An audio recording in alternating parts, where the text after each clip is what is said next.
Sunday. See Jungle Jim at the racetrack facing Tom the Mongoose McEwen. What up, guys? It's me, the J-Man 63. Sorry I had to do the obligatory nitro sound effect. This is a redo review of the Jungle Jim 1/18 scale. Legends of the quarter mile. What better car to do a redo on, because people had really given the old review quite a tongue lashing, and I wanted to do this car justice. Somebody had said the old one looked like it had been recorded with an Idaho Spud, that it was terrible. To reiterate to you guys, that was recorded using a laptop camera where I was streaming off of, and I didn't have anything but my laptop. I could have used my camera, but the uploads were taking forever. So this is a very cool car. Jungle Jim, known for his lengthy burnouts, he was actually one of the burnout kings. The wheelie bars actually have movable wheels, which is really nice.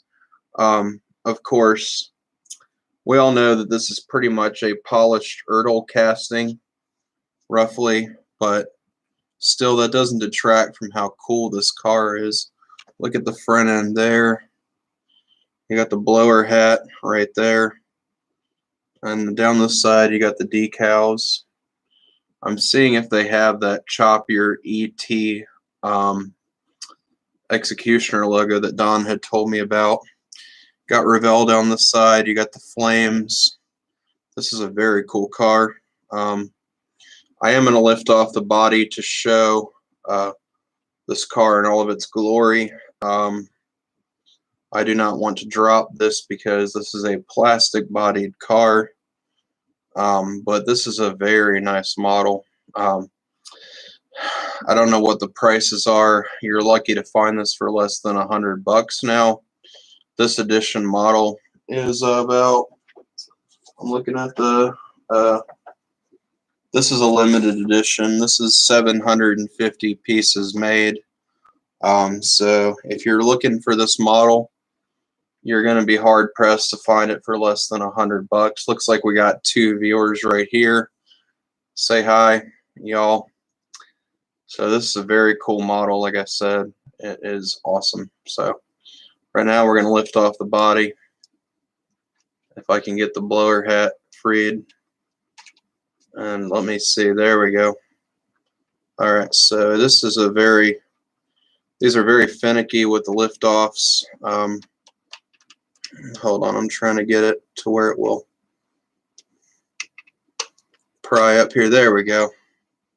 Now I have to get the chute poles out of here without breaking them off.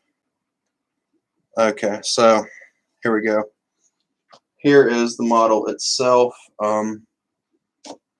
I'm going to put the body right here so I don't knock it down. I'm going to put the body right there. Alright, there we go. There's a more secure spot for that. Now this model is extremely nice. You got the different colored headers. You got the inside red here. It is pretty much an Ertl casting. You have the main blower hat. Got the supercharger lines for the fuel intake. I can almost hear that nitro burning right now.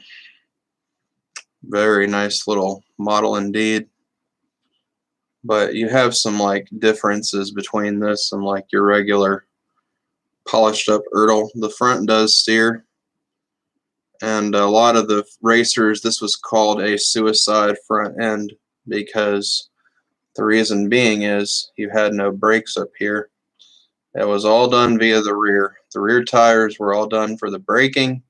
The front end just sat the way it did. If you got wheels high, there was no brake in the front to lower the center of gravity, interestingly enough. The people who drove these cars back in these days pretty much sat on the differential.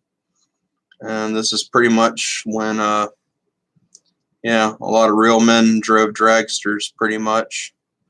Inside you got the harnesses, which is nice. Not sure if the seat is actually plush, but to me that doesn't matter. You're not going to put your finger in there or get a figure in there very easily. But all in all, it's a very cool model. Got your fuel tank up here. I don't see any extinguisher bottles, so roughly you have fuel lines, of course. My one gripe with these cars, I'm not going to lie, these fuel lines, they make it look cheaper. Now, I don't know if I'm the only one, but I kind of wish they would be using braided steel, because I have a tool bike back there which uses braided steel lines. These plastic ones could definitely be switched in favor. I'm not a big complainer of that. It's still an extremely nice model and one of the nicer ones in my collection. However, I do wish Auto World would use the braided steel lines. Would certainly make a big difference. Now, if you were a customizer and you wanted to replace these, you could. Of course, that'd probably devalue the car. But, however, I do think that detracts from the very front of this car, and this is basically the main setup that you see. Now, I think you roughly have a rubber belt up here that runs the blower. Yeah, it's a rubber belt, so I can tell. So they've done some nice detailing up here. Now, my gripe with this is that when you lift the body off, that does right there make it look toyish, but some weathering could have definitely been done. Now, Auto World does a good job on these cars. I won't lie to you. For 70 or 80, $100, this is a very limited edition piece. But I'm looking at the bottom plate here to see something. Oh my gosh. I didn't notice this. Look at the production number. This is 74 out of that many made.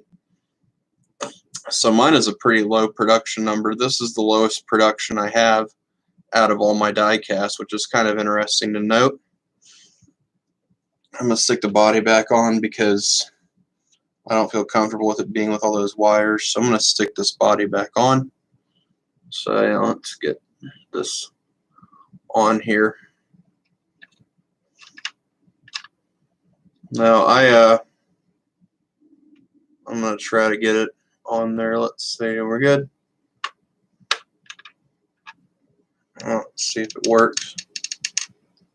Let's see if it clears the hat. Yes.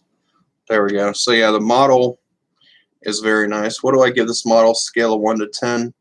Well, since it's an Ertl casting, there's a few things I can forgive. In terms of my favorite cars I've been gifted for Christmas, this goes on to be probably a 10 in my book. Jungle Gym car is very cool. With the body lowered, you can't really tell that this is too inexpensive of a casting, because it's not inexpensive by any means to get this car. To get the older editions might be, but to get the quarter mile cars, these can run you a lot of money. The casting probably wasn't too much to tool up. I didn't mean to say inexpensive. I meant to say recast. Sorry, I kind of tripped on my words there.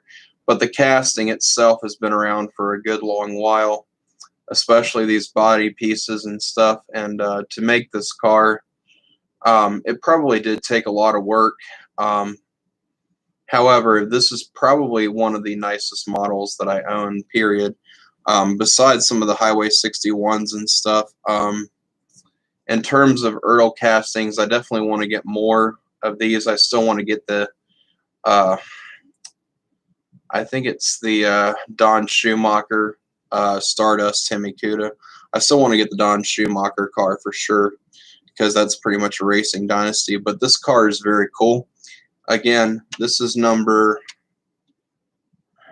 74 out of about 800, about 750 made. So that's roughly a very low production number, which is kind of cool to note. But is this a cool car? Yes. Is this going to remind you of Jungle Gym? Yes. Should you get it for the price point? Probably. Let me see what these are going for real quick before I snap on the price point here while I'm holding this car. Let me see something.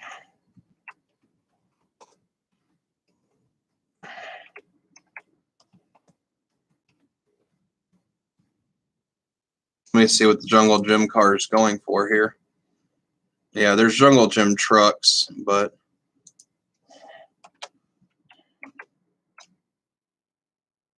hold on a sec. I'm looking at the price. Here we go. I'm going to see what the highest price in shipping is.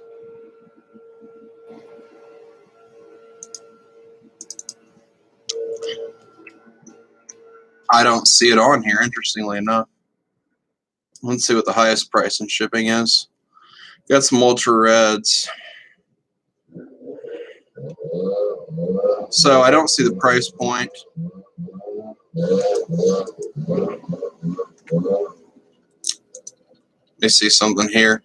I would say $100, but I don't know what you would feel comfortable paying.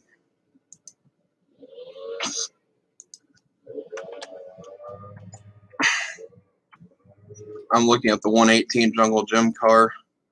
But yeah, I don't see a price.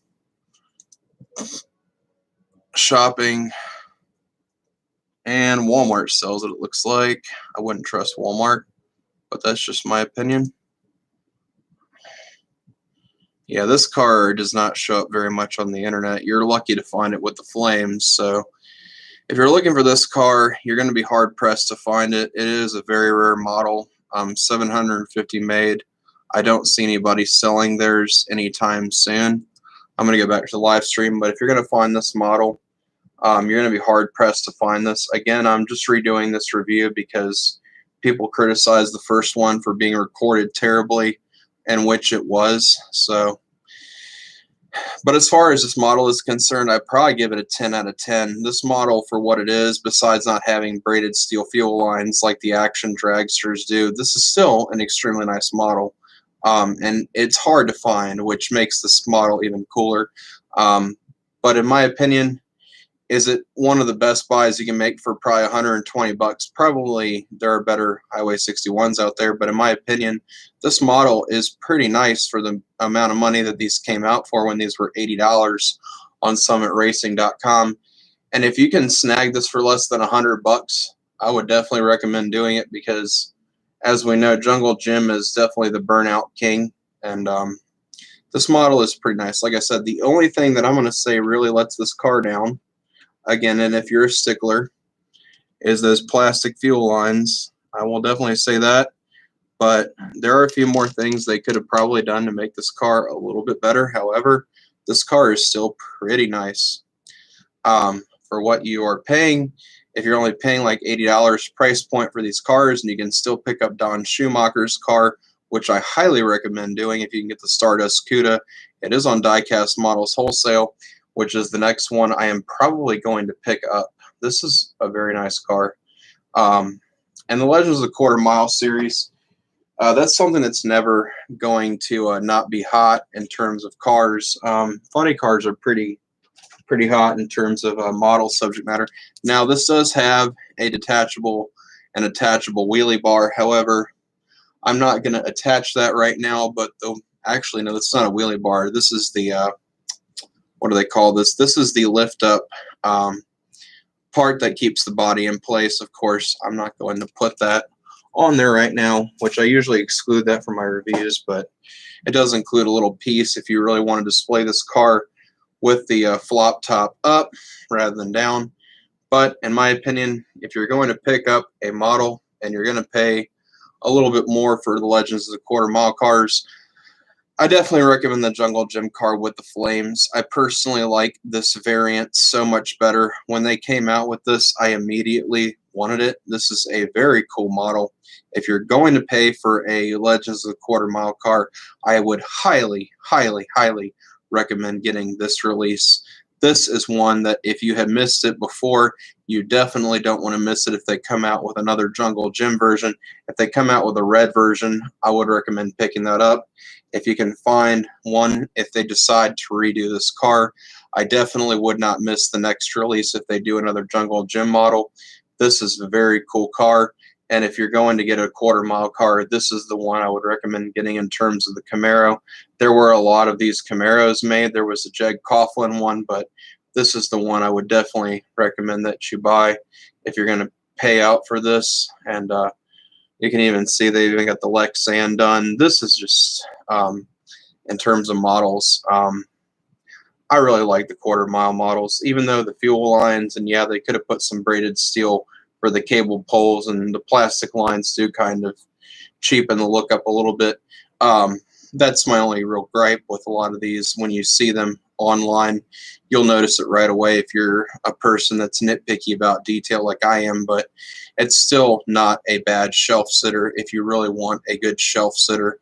And the fact that they got the smoke gray headers, they really do a lot of correct detailing on these. Now, if I'm looking for a Dodge Charger, I definitely would like to get the Hawaiian. If they redo the Hawaiian in some other casting, I would definitely like to get the Hawaiian. But this car is extremely nice. If you are looking for a quarter mile car, I would say look no further than the Jungle Gym car. This is cool. So I'm going to let you go. I am the J-Man63. I will see y'all later. Y'all have a good one. Remember to check out my live streams every few days or so, and I will probably have another video with you shortly. Have a good one. Bye-bye.